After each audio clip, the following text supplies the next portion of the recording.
Bonjour et bienvenue à ce premier webinaire en ligne en collaboration avec la société FirstBit. Aujourd'hui, nous allons voir comment notre équilibre de vie influe sur notre performance et celle des salariés. Cette session se déroulera principalement en 4 temps. Une première partie où je vous présenterai nos deux sociétés. Une deuxième partie où nous verrons à quoi sert de mesurer son équilibre de vie, comment on le mesure, qu'est-ce qu'on mesure. Une troisième partie sur des exemples concrets. Et puis une quatrième partie avec la conclusion et des pistes d'amélioration en fonction de ce sur quoi nous voulons travailler. Tout d'abord, merci à la société FirstBit qui nous accueille aujourd'hui sur sa plateforme de webinaire. Donc FirstBit est une société finlandaise qui existe depuis un peu plus de 15 ans, qui est leader mondial dans le domaine de l'analyse physiologique. C'est principalement une entreprise composée de chercheurs et d'informaticiens présents à travers le monde dans 3 secteurs d'activité. Le premier est le sport de haut niveau, avec des produits dédiés aux équipes professionnelles, aujourd'hui avec un peu plus de 300 équipes qui utilisent ces systèmes-là. Une autre partie sur l'équilibre de vie, donc c'est ce qu'on va voir aujourd'hui avec des très gros volumes d'enregistrement sur des salariés. Et puis une troisième partie où là FirstBit collabore avec des grandes marques comme Garmin ou Samsung sur des produits connectés, principalement dans le Quantified Self. Quant à nous, Pulsecare, nous sommes une société française spécialisée dans l'assemblage de différentes données, donc comme par exemple la physiologie avec la société FirstBit, mais aussi sur des mesures biomécaniques, de géolocalisation. Et notre métier, c'est vraiment de partir de différents types de capteurs, d'assembler ces données-là pour donner la réponse la plus objective possible et la plus claire possible à différents segments. Donc on est aussi présent dans le sport de haut niveau, dans des produits de grand public, et puis dans le domaine de la santé, que ce soit auprès des entreprises ou auprès d'hôpitaux et de cliniques. Notre offre dans la santé et l'équilibre de vie se décompose donc en différents segments. Une partie plutôt géolocalisation, alerte, pour aussi bien des patients que des salariés isolés. Une partie capteurs médicaux où l'on travaille vraiment sur les données brutes que l'on va envoyer à des médecins qui vont pouvoir faire leurs analyses, comme un électrocardiogramme, électroencéphalogramme. Toute une partie aussi sur la composition corporelle avec l'hydratation du corps, et puis la partie qu'on va regarder aujourd'hui, plutôt équilibre de vie, dans lequel nous allons pouvoir évaluer les niveaux de stress, la qualité du sommeil, l'impact des activités physiques tout au long du quotidien, et puis la fatigue des individus dans leur journée. Alors à quoi ça sert exactement de réaliser ces mesures?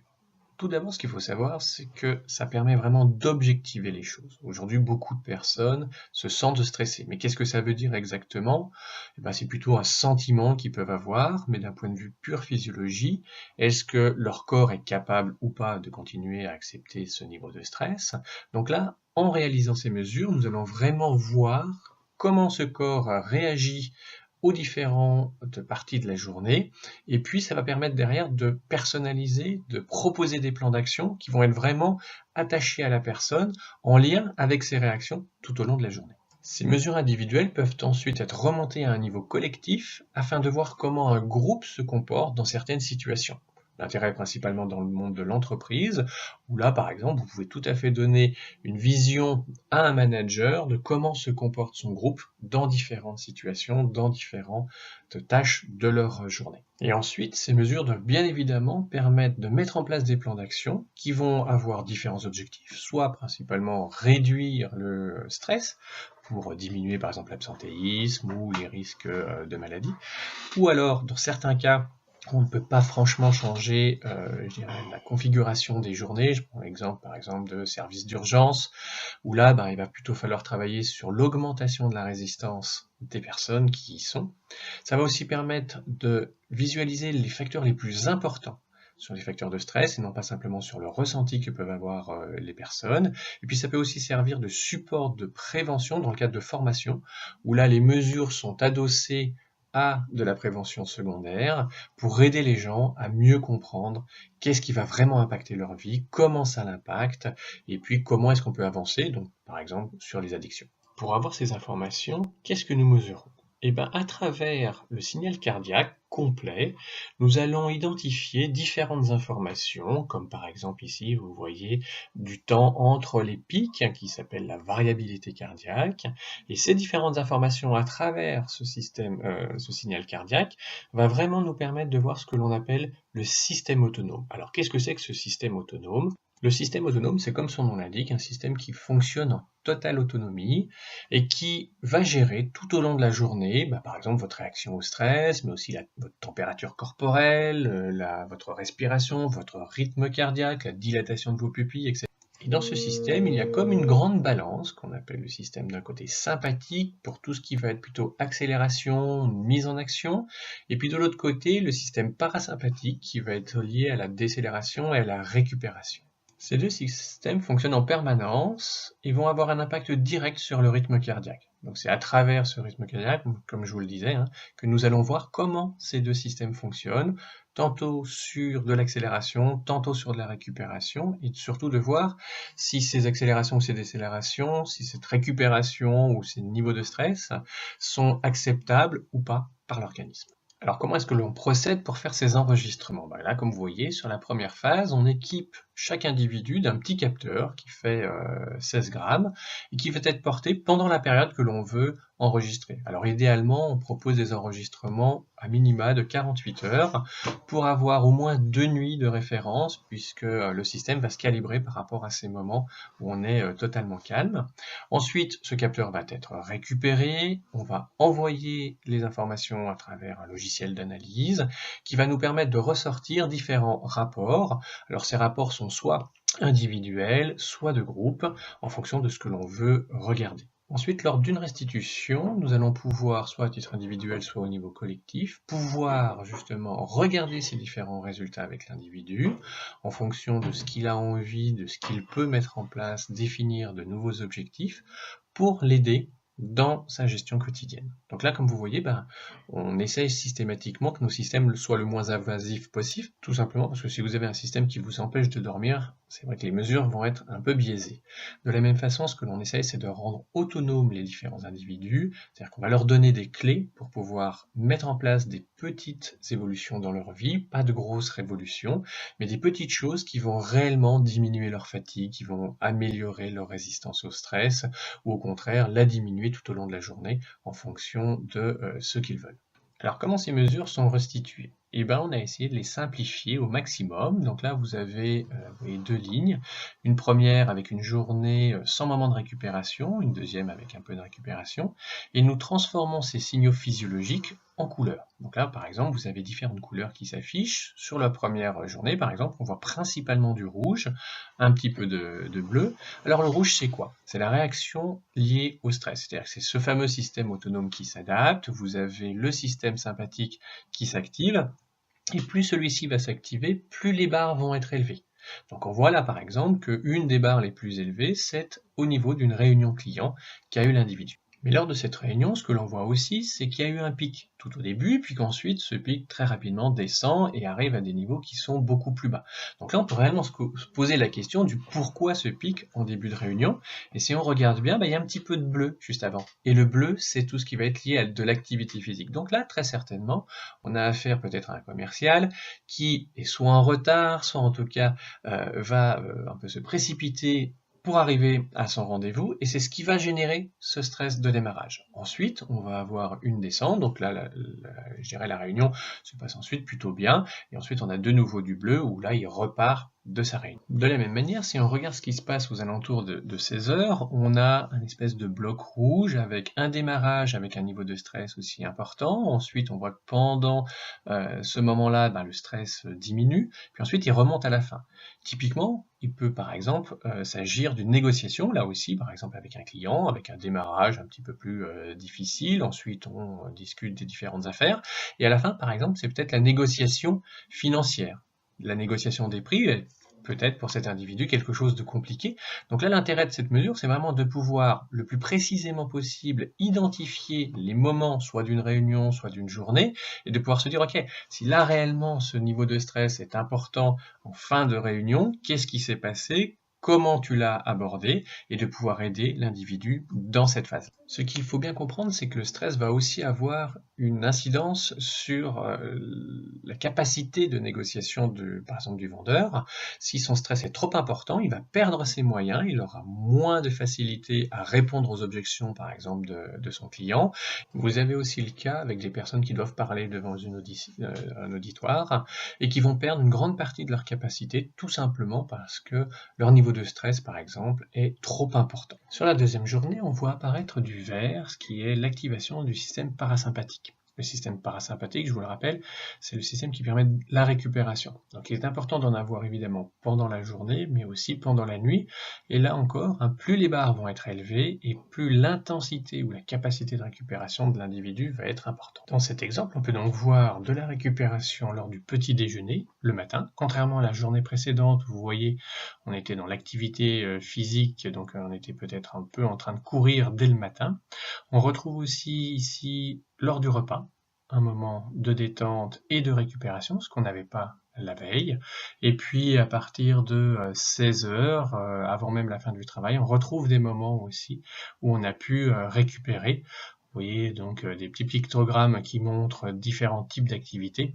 En effet, la lecture fait partie des choses qui permettent la récupération aux individus et de faire comme ça des breaks durant la journée. Dans ces deux exemples, on va plutôt s'attacher à ce qui se passe pendant la nuit. La nuit doit être normalement le moment où il y a le plus de récupération, et vous l'avez tous expérimenté, une mauvaise nuit fait que le lendemain c'est quand même plutôt compliqué. Donc là on s'aperçoit que sur la première des exemples, on voit très peu de vert, un petit peu donc à différents moments, mais principalement du rouge. Donc ça veut dire qu'à ce moment-là, l'organisme ne récupère pas, même si la personne dort, elle n'a pas une récupération qui est vraiment active. En plus, sur ce premier exemple, on voit qu'elle a checké par exemple ses emails avant de s'endormir, et c'est là un moment de la fin de la journée, un moment de stress qui est particulièrement important. Pourquoi le niveau de stress est important en fin de journée? Déjà parce que la fatigue de la journée s'est accumulée, et puis ensuite très souvent parce que les personnes qui vont checker leurs emails le soir vont le faire dans leur lit, dans la pénombre, et la luminosité de l'écran va envoyer des signaux à travers les yeux à l'organisme, comme quoi il faut qu'il reste vigilant et autres. Et du coup, c'est ce qui va aussi être une demande, une sollicitation importante pour l'organisme, et ça juste avant de s'endormir. Donc aujourd'hui, il existe des études qui démontrent qu'on peut perdre jusqu'à 1 à 2 heures de récupération juste après avoir regardé des écrans de façon importante avant d'aller se coucher. Dans le second exemple, par contre, on s'aperçoit que on retrouve un peu de vert sur le repas du soir, on en retrouve avant d'aller se coucher par une lecture, et là par contre, une lecture d'un livre traditionnel, et puis ensuite quasiment toute la nuit vous voyez du vert, donc de la récupération, un petit peu de blanc. Alors le blanc, qu'est-ce que c'est? C'est un état physiologique que l'on appelle l'homéostasie, et qui est un état où ni le sympathique ni le parasympathique dominent, c'est-à-dire que votre corps est à l'équilibre, vous n'êtes ni sous facteur de stress, ni en train de récupérer. On voit donc grâce à cet outil que la première nuit et la deuxième sont très différentes, et que vous pouvez très bien dormir, mais ne pas avoir de récupération en fonction de là où vous dormez. Si par exemple vous êtes en déplacement, ou en fonction des températures, de la qualité de votre literie. Donc là vous voyez directement une lecture sur la qualité du sommeil des individus, et ça fait vraiment partie des points de l'équilibre de vie qui sont importants à maîtriser. Dans ce graphe, on va pouvoir regarder l'impact du quotidien justement sur les ressources de l'individu. Alors, tout à gauche, on part d'un niveau 0, et puis au fur et à mesure de l'enregistrement, vous avez cette ligne noire qui va monter ou descendre en fonction de ce qui est vécu par l'organisme et de comment il puise dans ses ressources. Alors si je prends la courbe du coup à partir de la gauche, on voit qu'on a commencé l'enregistrement par une nuit, avec, dans un premier temps, une nuit qui est verte, plus principalement, donc de la récupération. On voit donc que la courbe est en train de monter. On a des petits plus, 3 plus, qui nous avertissent que la nuit est de bonne qualité. Et puis ensuite, tout au long de la journée qui va suivre, on voit des alternances de bleu, de rouge, et une courbe qui va descendre progressivement en fonction de la résistance de l'individu à ce qu'il va vivre. Et là, c'est très important parce que cette courbe va descendre de plus en plus vite, au fur et à mesure que l'individu est soit fatigué, soit en mauvaise forme, par exemple, ou que les niveaux de stress vont être importants, ou que la fatigue physique va être importante. Donc là, par contre, on s'aperçoit qu'on part d'un point zéro, on récupère bien pendant la nuit, on va puiser progressivement pendant la journée, et quand on reprend le deuxième trait, donc au bout de 24 heures, on s'aperçoit qu'on est revenu à un point zéro. Qu'est-ce que cela signifie? Ça veut dire que j'ai autant récupéré que je n'ai puisé. Donc je suis à l'équilibre au bout de 24 heures sur cette première journée. Et puis la deuxième, on rattaque avec une nuit et une bonne récupération. Ensuite, la journée vient de nouveau puiser dans les ressources et on voit par contre qu'à la fin de celle-ci, on a une ligne noire qui se retrouve à un point supérieur de celle du démarrage.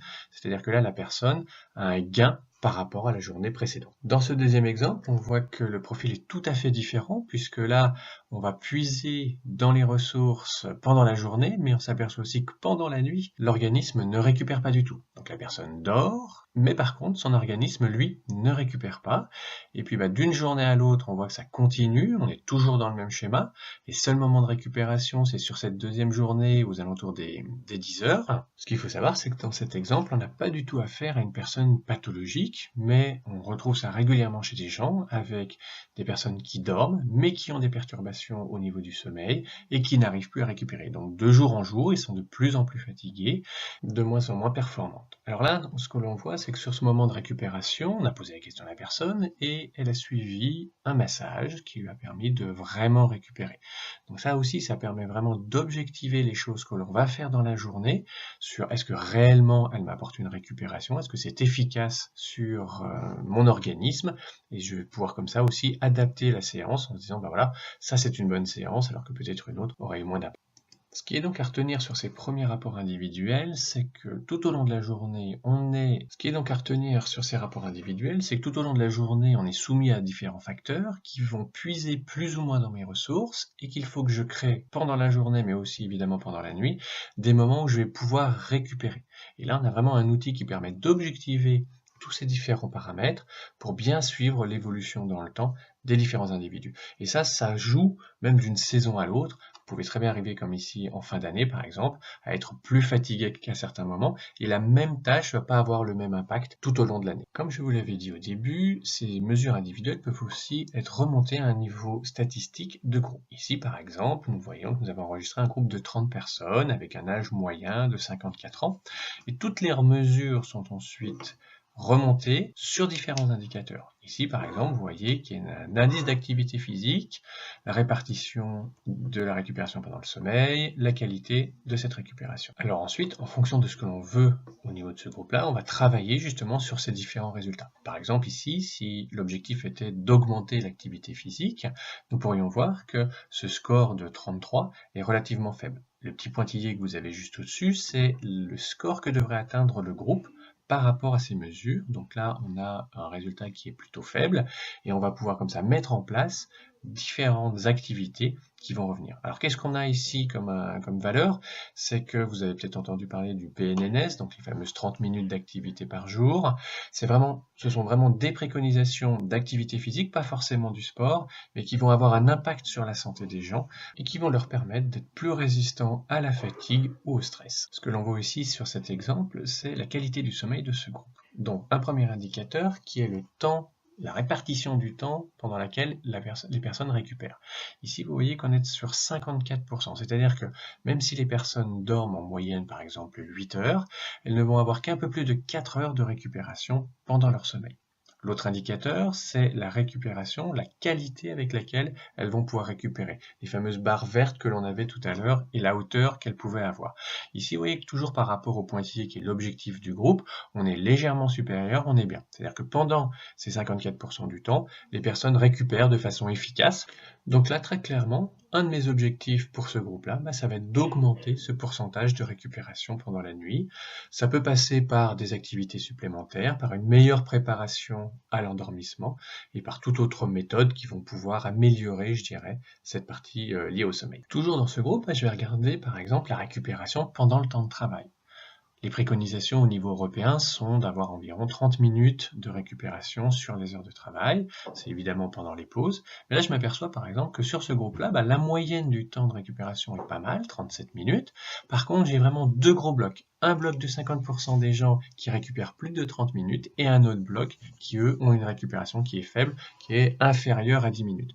Donc là aussi, à partir de cet exemple de groupe, je vais pouvoir ensuite redescendre à un niveau individuel pour voir quelle est quel type de population n'a pas du tout de récupération. On s'aperçoit par exemple que sur ce qu'on appelle la génération Y, donc les plus jeunes des salariés, parfois pendant leur pause, ils vont jouer sur leur téléphone, ils vont aller sur leur profil Facebook, et que c'est clairement pas des moments où ils vont pouvoir récupérer. Là encore, je vais pouvoir m'appuyer sur ces résultats pour faire passer des messages de prévention auprès de mes équipes. Dans cette slide, on redécompose la nuit et on regarde justement comment le groupe se comporte. Alors tout à l'heure, on a parlé d'un indice de récupération qui était au-delà de la moyenne du groupe, donc avec un score de 30. Mais la répartition, quand on regarde bien, on a 43% des personnes uniquement qui sont dans ce qu'on appelle un score qui est bon, 46% qui sont dans le moyen et 11% qui sont dans le faible. Alors là et encore, évidemment, qu'est-ce que je vais faire? Je vais pouvoir adresser des messages, les personnaliser quand je suis en face à face, mais pouvoir adresser un message sur l'ensemble du groupe par rapport à cette qualité, comment je vais pouvoir améliorer cette qualité de récupération. Sur le temps du sommeil, là on a des gens qui dorment en général plus de 8 heures, à la moyenne c'est 8h05, 75% du groupe dort plus de 7 heures, ce qui fait partie des préconisations là aussi de l'OMS. Alors qu'est-ce que la mesure va permettre de reconnaître? C'est tout ce que l'on a vu là pendant ces 20 premières minutes, c'est vraiment comment mon travail impacte sur mon organisme. Est-ce que pendant mes pauses, je vais pouvoir récupérer? Est-ce que je vais me créer réellement aussi sur mes activités de la vie quotidienne, dans le privé, des moments qui vont permettre à mon organisme de récupérer? C'est bien évidemment aussi tout ce qui va concerner le sommeil, avec, ok, peut-être que je dors, mais est-ce que je dors bien? Est-ce que je récupère bien? Et quel plan d'action je vais pouvoir mettre en place derrière pour pouvoir améliorer cette qualité de récupération? L'impact de l'activité physique est aussi de plus en plus aujourd'hui important. On a des tas d'études qui démontrent qu'avoir une activité physique régulière renforce l'organisme, ça va lui permettre d'être plus résistant au stress, d'être en meilleure santé, et puis surtout d'être moins fatigué à la fin de ma journée. Voici quelques résultats que l'on a obtenus lors d'une étude sur un peu plus de 1000 personnes, et puis sur une étude sur une ville. On s'aperçoit vraiment que à partir du moment où on montre aux gens leur réalité, dans leur quotidien, on a une très bonne adhésion sur les préconisations qui vont pouvoir être faites, avec plus de 96% des personnes qui ont été satisfaites et qui vont ensuite recommander, par exemple, ce type de mesures. Ces mesures vont permettre aussi vraiment d'adapter les préconisations, donc là vous voyez on a presque 90%. À travers ces mesures, on essaye aussi de rendre les gens le plus autonomes possible, parce que l'idée n'est pas de les monitorer en permanence, mais bien de les sensibiliser, de leur apprendre à avoir un équilibre de vie qui va leur permettre de tenir dans le temps, ou alors d'améliorer leur performance. Et là c'est le cas, vous voyez, avec 82% qui à la fin estiment avoir des connaissances suffisantes pour pouvoir mettre en place des plans d'action qui vont être efficaces, ce qui nous permet aussi derrière d'avoir des scores, puisque lors du démarrage on va poser des questions aux différents individus, on va les reposer à la fin du suivi, et là par exemple vous voyez on a un peu plus de 70% des personnes qui se sentaient pas bien au démarrage et qui après un suivi vont pouvoir se sentir beaucoup mieux, ce qui a un impact immédiat pour l'entreprise puisque c'est moins d'absentéisme. Et là vous voyez par exemple sur la ville on a réussi à baisser de plus de 32% les jours d'absence, car en effet quelqu'un qui est mieux dans son corps, mieux dans sa tête, va être aussi et plus performant et moins absent sur son lieu de travail. Merci de votre attention. Vous pouvez retrouver donc un peu plus d'informations sur nos sites et sur les différents réseaux sociaux. Je vous souhaite une excellente fin de journée et j'espère vous retrouver bientôt pour un nouveau webinaire. Au revoir.